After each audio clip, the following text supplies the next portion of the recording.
Hi, my name is Kristen Max and I'm a guidance counselor at Mason High School.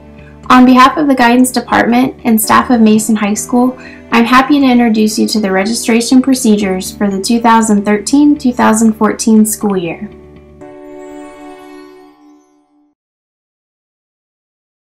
So let's just start with a brief introduction. This year we're excited to announce that we have a new and improved registration process. It includes a collaborative effort between students, parents, teachers, counselors, and administrators. Through this team approach, we hope to assist students and parents in making better informed decisions regarding course selections. Why is this so important? Well, it probably goes without saying that the courses you choose to take and the grades you receive can have a major impact on what options you pursue after high school. Whether you plan to attend college, technical training, or join the armed forces, your high school curriculum and GPA can and will influence those decisions.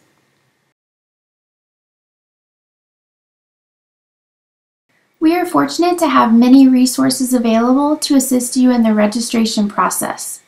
On our website, MasonComets.Org, we have our registration videos, easy-to-follow 10-step scheduling checklist, sample course selector forms, also referred to as registration forms, graduation requirements, and frequently asked questions. Probably the best way to learn more about specific courses, besides talking to teachers, is to review our course catalog. I also recommend that you print a copy of the sample course selector for your grade level so you may follow along as I go through it step by step.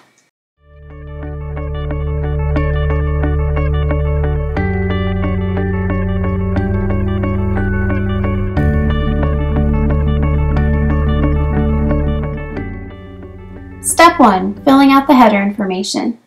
This is a pretty easy step that you shouldn't have any difficulty with. Simply fill in all fields. Please remember to list the student's phone number and email address, as we will use that information to contact you over the summer months in the event of a scheduling conflict. Step 2. Selecting core courses. This is a very important step and one that should be made by consulting your parents and teachers. It's a good idea to have a conversation regarding your strengths, weaknesses, and readiness level when it comes to taking honors versus college prep courses. Research what the expectations are for each course and pay attention to the difficulty of your schedule overall. As a general rule, it's a good idea to challenge yourself more with subject areas that truly interest you. But the best way to ensure that you're making the right decision is talking through it with your parents and teachers, reading through the course descriptions, and also paying attention to any summer work that may be required for the course. On the registration form, you will bubble in one selection for each core area.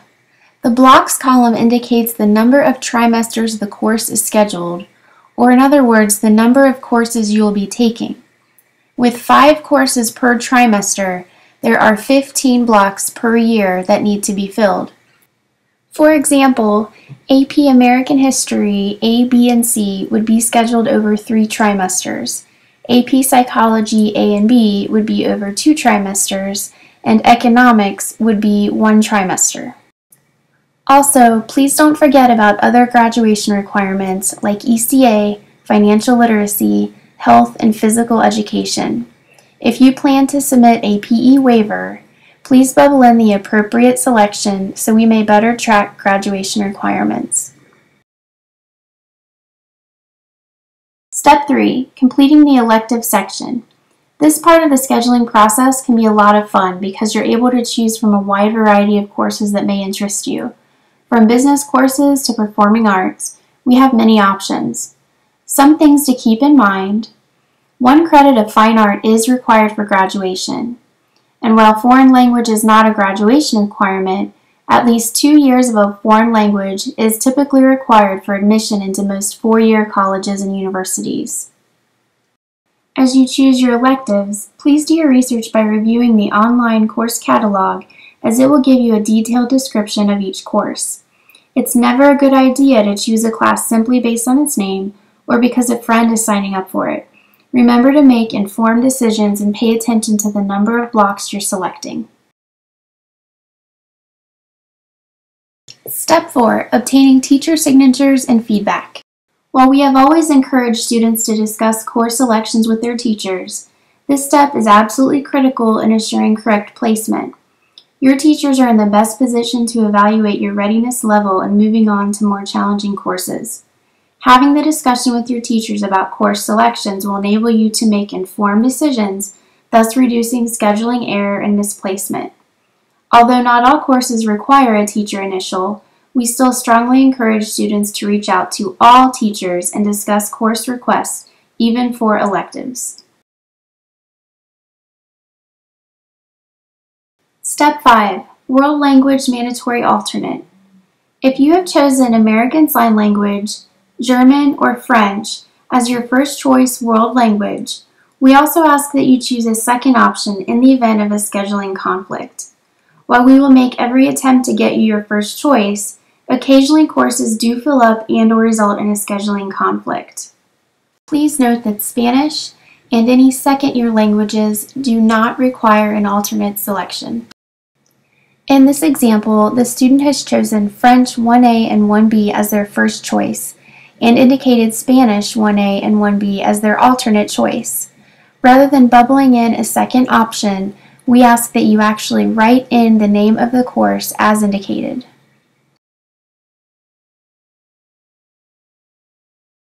Step 6. Additional alternates. We take great pride in offering a wide range of elective options for students.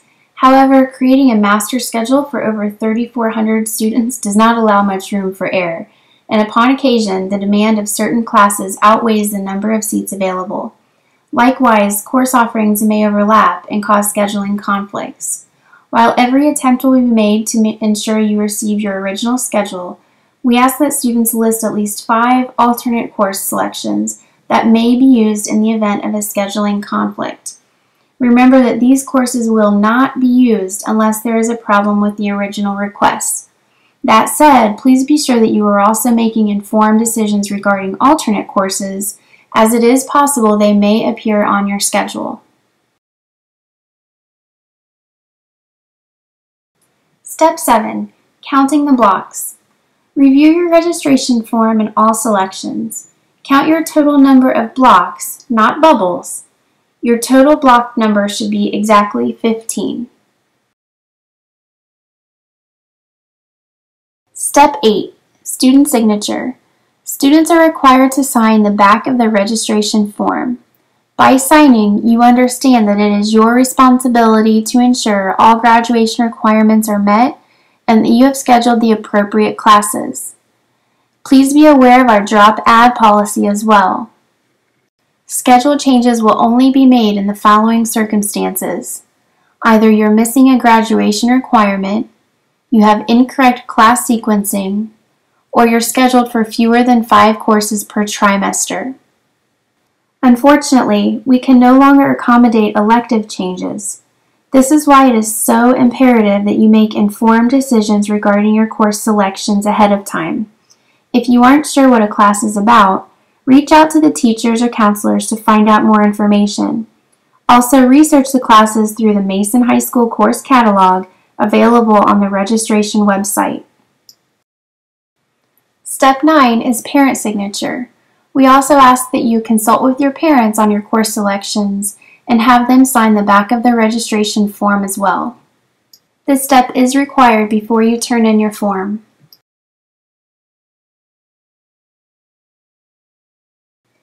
Step 10 is turning in the registration form. All forms are due on March 21st and should be turned in to the homeroom teacher. Once the form is turned in, the high school counselors will review and enter the course information. Schedules will then be created based on the following: whether or not the student has met the prerequisites for the course, and the master schedule, including the number of course offerings and available times of course offerings. Every attempt will be made to ensure students receive their first choice with electives. However, in the event of a scheduling conflict, counselors will utilize alternates listed on the registration form as discussed in Step 6. Now that we've completed the last step to the registration process, let's review the timeline. March 11th through March 14th, counselors and administrators will review the registration process with all current 9th and 10th graders. Students will receive their official colored hard copy course selector forms, which will need to be turned in to homeroom teachers. On Tuesday, March 19th, we will have a parent transition night for all students in grades 9 through 11. We will be reviewing the registration process and providing information on recommended courses based upon student interests. Then, on March 21st, all forms must be turned in to homeroom teachers.